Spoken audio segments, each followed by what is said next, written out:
This government has turned propaganda and disinformation into a cottage industry, whose biggest success is the recasting of cowardice as courage.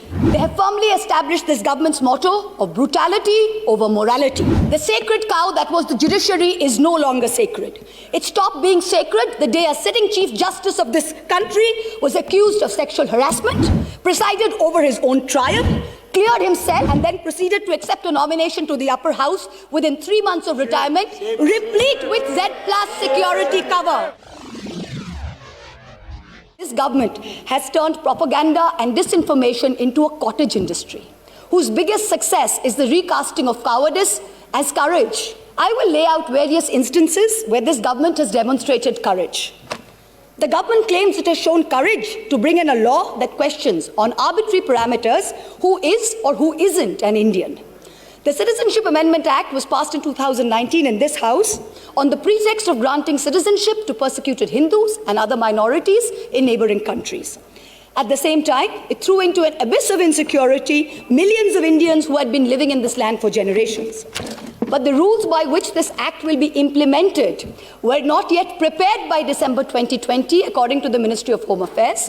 The courage to make India, the world's greatest democracy, into a virtual police state, whereby a single dubious complaint, both an eminent member of this House as well as one of India's most veteran journalists, is charged with sedition.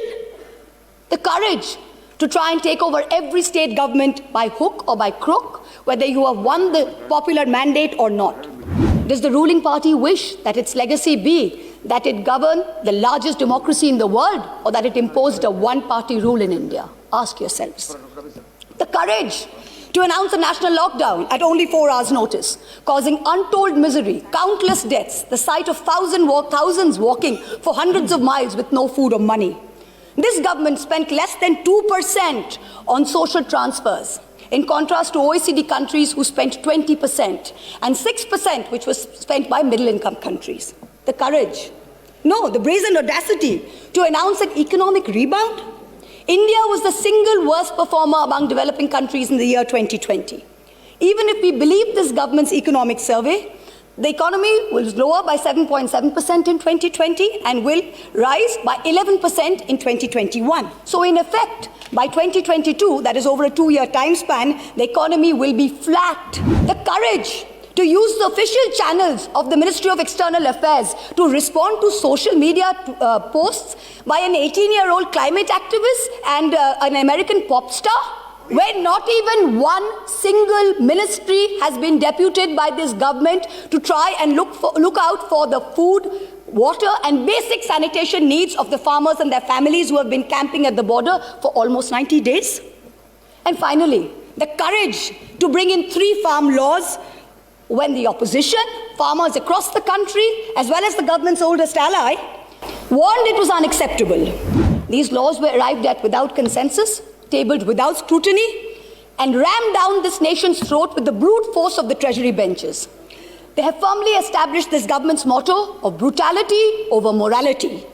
And everyone else in this country has been portrayed as a coward or a terrorist, from the farmers to the students to the old ladies of Shaheen Bagh. You say you have courage. You claim you have done so many things that no other government before you has done. Yes, that is true. In true fascist fashion, you have made every act of pettiness, of vengeance, of hate, of bigotry a part of your narrative of courage.